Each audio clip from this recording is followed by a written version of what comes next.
To be honest, too. So your rocket company, Blue Origin, is really taking off, doing well. How do you see that company, evolving in the future of space? Anything you want to share on Blue Origin? So, okay, first of all, I love space. I have been a space lover since I was a 5-year-old boy. And I feel like I won the lottery with Amazon. I know I won the lottery. And now I'm investing those lottery winnings in Blue Origin, which is the space company. We are flying a suborbital tourism vehicle, and we'll start taking people up hopefully in 2018. That's coming right up. Working on it for more than 10 years. Hopefully, this overnight success is taking longer than 10 years. I don't know. We'll see. And we're also building an orbital vehicle called New Glenn. New Shepard is named after Alan Shepard, the first American in space. He went on a suborbital journey. New Glenn is named after the American hero John Glenn, who was the first American to orbit the Earth.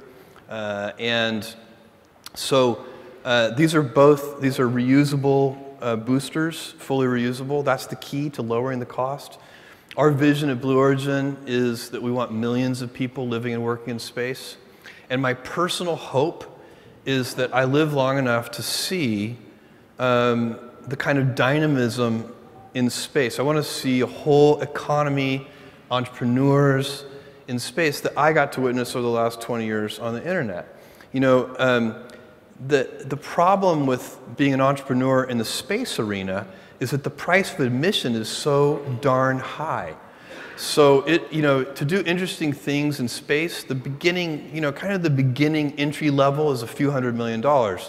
So you're not going to get, 2 kids in their dorm room doing something amazing in space. Whereas that's literally what happened at Facebook, right? So on the internet, because the price of admission is so low, you can get these amazing experiments where like one kid in a dorm room does something and it turns into Facebook. Or Amazon's case, I started this thing with an incredibly small amount of capital, and it was able to grow because we didn't need a lot to begin with. The heavy lifting was in place for Amazon, right? So I didn't need to build a transportation network. It existed already. It was UPS and the Royal Mail and the US Postal Service and Deutsche Post and so on and so on. I didn't have to build a telecommunications backbone to connect with my customers. It was there. It was called the internet. And in fact, the internet was resting on top of the long-distance phone network at that time. You guys remember the dial-up modem? Some of you do. Some of you are too young to. Some of you should go to a museum and see a dial-up modem. What was that sound? Yeah. And so I recently showed a group of youngsters a payphone. I came across one, and I was like, my God, guys, come over here. This may be the last one. You have to see it. So, the point is that Amazon got to rest on top of, we didn't have to build a payment system. It already existed. It was called the credit card. Computers were already on every desk, thanks to Microsoft, IBM, and Apple. But what were they being used for? To play games, not to buy things on Amazon. And so all that heavy lifting was in place. And I want to, my greatest, I would have such a good feeling if I could be an 80-year-old guy and laying there thinking about my life, if I could say, look, there is now a bunch of entrepreneurs in space because I took my Amazon lottery winnings and built the heavy lifting infrastructure that does take billions of dollars in CapEx to lower the cost of access to space. That's how you get millions of people living and working. And by the way, we need that. For those of you who like to think about the future at all, you can do a simple calculation. We can argue about what limited resources on Earth and so on and so on. But here's a calculation that you cannot argue with, which is you take current baseline energy usage on Earth, compound it at just a few % a year for just a few hundred years, and you have to cover the entire surface of the Earth in solar cells.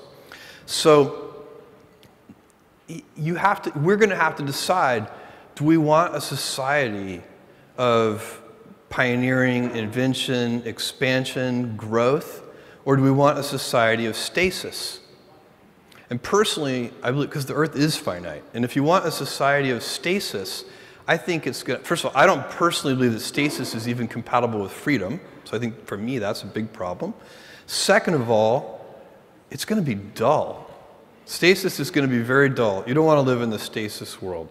And so, of course, we're going to continue to get more efficient too. We have been. For hundreds of years, we've been getting more productive, more efficient. That trend is going to continue. But even so, we're going to want to use more energy per capita. And also, I don't want a stabilized population. I would love for there to be 1 trillion humans in the solar system. With 1 trillion humans, we would have 1,000 Einsteins and 1,000 Mozarts. It'd be an incredible civilization. Don't you want that dynamism? It'd be so much more interesting. This is for your great-great-great-grandchildren, but what kind of world do you want them to live in? I want them to live in that expansive world that is, learning more about the universe and moving out throughout the solar system. So that we have to do it. And anyway, so it's fun to work on that. And I won so many lotteries in my life. I have the best parents in the world. My mom, Jackie, and my dad, Mike. My mom had me when she was 17 in Albuquerque, New Mexico. She was still in high school. It was not cool. And she did an amazing job. My dad, Mike, is a Cuban immigrant who came here when he was 16 without his parents. Did an amazing job. So those are the things that are your little gifts in life.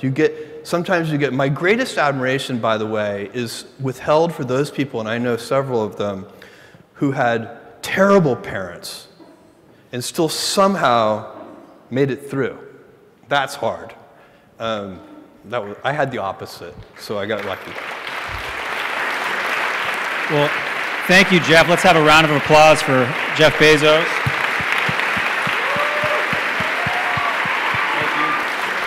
Thank you for joining us at Internet Association's 2017 Internet Freedom Awards Charity Gala. Proceeds from this event will benefit STEM programming at After School All-Stars.